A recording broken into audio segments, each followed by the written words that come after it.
You may not look depressed. You may look productive, polite, funny, and completely fine, until the room gets quiet and you suddenly feel like you are disappearing. You answer messages. You meet deadlines. You laugh when everyone laughs. You say, "I'm fine," so smoothly that people believe you. Sometimes, you almost believe it too. But then the laptop closes. The phone stops buzzing. Nobody needs anything from you for a moment. And the smile drops from your face, like it was something you were holding up with both hands. This is the kind of depression many people miss. Not because it is small, but because it has learned how to behave in public. And in a moment, you may understand why high functioning does not always mean low pain. Sometimes it means you have become very skilled at drowning quietly. Chronic depression does not always arrive like a breakdown. At first, you think you are just tired. Then you think you are just busy. Small things become heavy. Getting out of bed feels like negotiating with your own body. Replying to one simple text feels like lifting a box from the floor. Choosing what to eat feels strangely exhausting. Even happiness feels delayed, like it has to travel through thick glass before it reaches you. So you adjust. You stop asking, "Why don't I feel alive?" and start asking, "How do I get through today without making things worse?" That is how depression can hide inside a normal life. It hides inside productivity. Maybe you keep moving from the moment you wake up because the second you stop, something inside you gets too loud. You clean the room, you answer emails, you organize the desk, you make another list. You say yes to one more task because a full calendar feels safer than an empty evening. But there is a difference between building a life and running from silence. If being still makes you panic, your busyness may not be ambition. It may be escape with a schedule. The habit that looks healthiest can sometimes hide the most pain. A free evening appears, and instead of relief, you feel dread.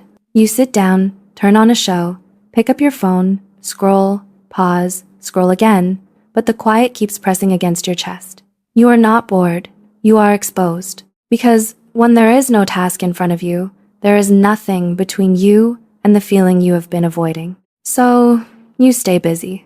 Not because everything matters, because stopping does, but a phone at 1% can still light up for a few seconds. That does not mean it is charged. You can be productive and still be drowning. You can finish the list and still feel empty. You can be the person everyone counts on and still be the person who does not know how to keep living like this. That is the first twist.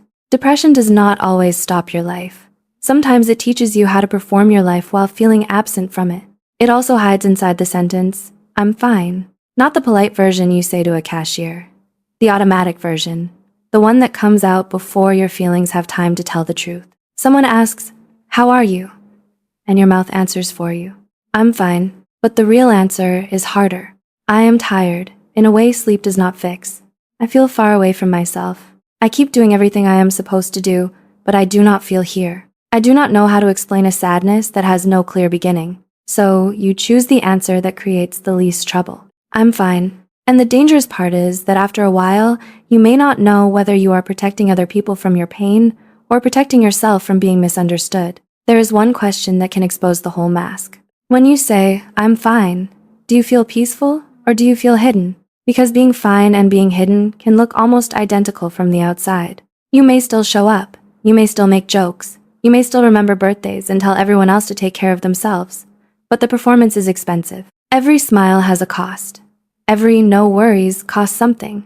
Every time you reassure someone else that you are okay before checking whether you are, something inside you gets lonelier. And this is why people can miss depression even when they see you every day.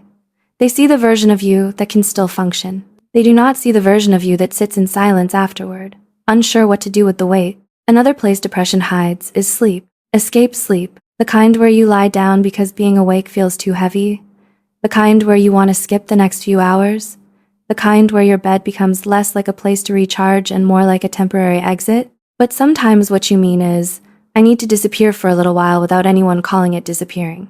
Rest gives you something back. Avoidance only pauses the pain and returns it later with interest. If you wake up after hours of sleep and still feel emotionally bruised, it may not be laziness. It may be that your mind is using sleep as the only doorway it knows away from itself. And this is where depression becomes harder to recognize, because it does not only take away happiness, sometimes it takes away access. So basic life begins to feel like stairs, one small thing after another. Brush your teeth, answer the message, make the food, put the cup away, smile at the right time, Pretend the day is not asking more from you than you have. And if you are still doing those things, people assume you are fine. But functioning is not the same as being free. You can survive a day and still not feel like you lived it. That is why constant background noise can become another quiet sign. A video while you cook, music while you shower, a podcast while you walk, a show while you fall asleep. Something, anything, to keep the silence from entering the room. But pay attention to what happens when the sound stops. Do you feel calm? Or do you suddenly feel alone with something you have been trying not to hear? Sometimes background noise is not entertainment. Sometimes it is emotional anesthetic.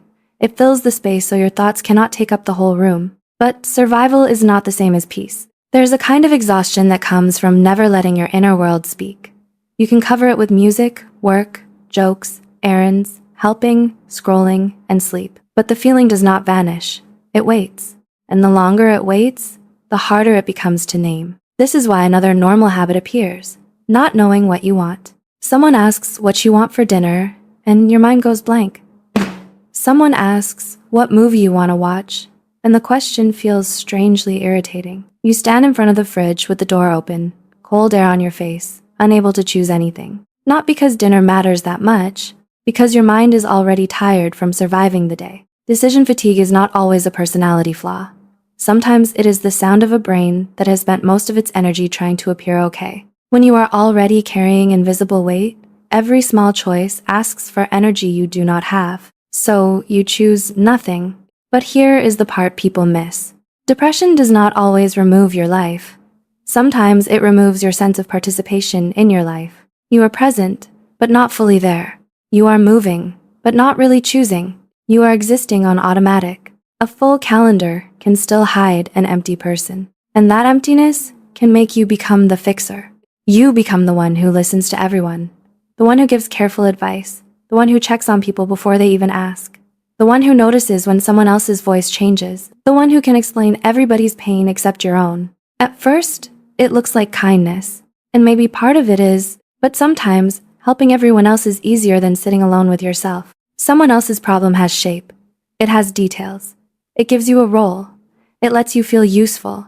And for a little while, useful can feel close to worthy. But pouring from an empty cup does not make you full. It only makes the emptiness feel productive. And here is another twist.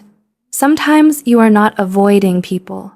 You are avoiding being seen by them. You can reply to someone else's emotional message with patience, warmth, and care.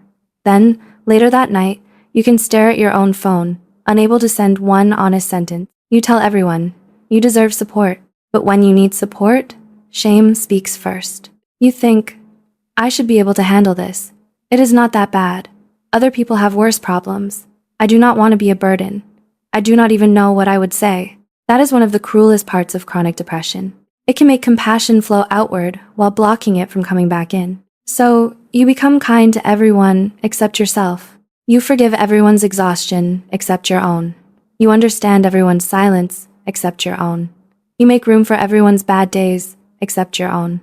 And eventually, you start living as if your pain has to be impressive before it counts. But you do not have to collapse before your pain becomes real. You do not have to be unable to get out of bed before you deserve help. You do not have to reach the worst version of the story before someone is allowed to care. If you are still standing but every part of you feels heavy, that matters. If you are still smiling but the smile feels rented, that matters. If you are still functioning but you feel absent from your own life, that matters. Another habit that can hide depression is control. You may need your room a certain way, your schedule a certain way, your routine a certain way. You may feel strangely shaken when small plans change. Not because you are dramatic, but because predictability is the only thing holding the day together. When your internal world feels chaotic, you may try to make your external world obey. The tidy desk, the perfect morning routine, the exact workout, the meal plan, the checked boxes, the calendar that makes your life look stable from a distance. There is nothing wrong with structure. But when structure becomes the only thing standing between you and collapse, it can stop being self-care and start becoming a cage. This is where survival becomes confusing. The habits that keep you going can also keep you trapped. The work helps you avoid the silence. The noise helps you avoid the thoughts. The sleep helps you avoid the hours.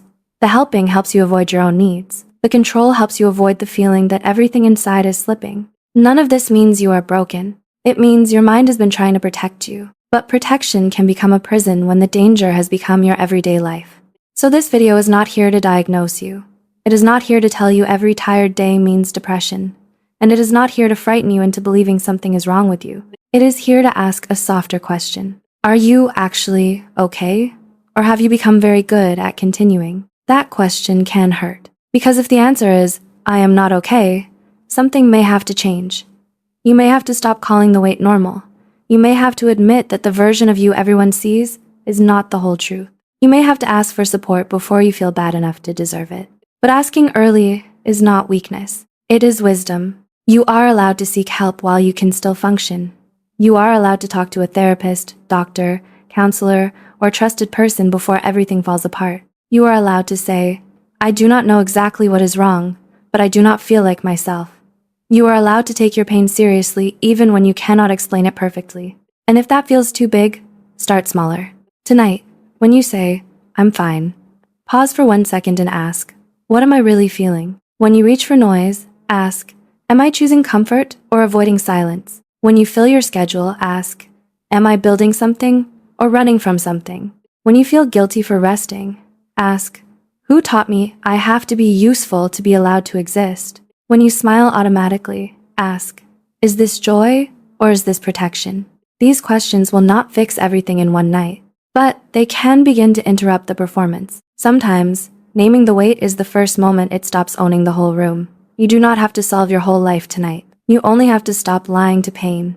Healing often starts when you stop treating your pain like an inconvenience. It starts when you stop waiting to be completely broken before you become gentle with yourself. It starts when you let one safe person know one small truth. Maybe just, I've been more tired than I've admitted. Maybe, I do not think I am okay, but I am scared to talk about it. Maybe, can you stay with me for a little while? These sentences may feel small, but for someone who has been functioning alone for a long time, they can be brave. You do not need to collapse to be allowed to rest. You do not need to prove the sadness is severe enough before you ask for care. You do not need to perform fine for people who would rather know the truth and love you there. You deserve rest that actually restores you. You deserve relationships where you do not have to pretend you are easier than you are. You deserve mornings that do not feel like a negotiation with your own body. You deserve to remember what it feels like to want something, not just complete things. And maybe, slowly, you begin to learn the difference between functioning and living. Functioning says, I got through the day. Living says, I was here for it. Functioning says, no one noticed I was hurting. Living says, I do not have to hide my hurt to be loved. Functioning says, keep going, no matter what it costs. Living says, I matter even when I need to stop. If this video found the part of you that has been smiling while quietly disappearing, I hope you hear this clearly. You are not lazy. You are not weak. You are not failing because normal things feel heavy. You may be tired from carrying an invisible sadness for too long, and you do not have to carry it without support. You do not have to wait for a breakdown to prove you are hurting. You do not have to keep performing fine when a real part of you is asking to be held. Maybe the room gets quiet tonight. Maybe the mask slips. Maybe, for once, you do not rush to fill the silence. Maybe you place one hand on your chest and admit the truth gently. I am not fine, but I am still here. And being here is enough reason to care for myself. If this made you feel a little less alone, subscribe to Empty But Aware.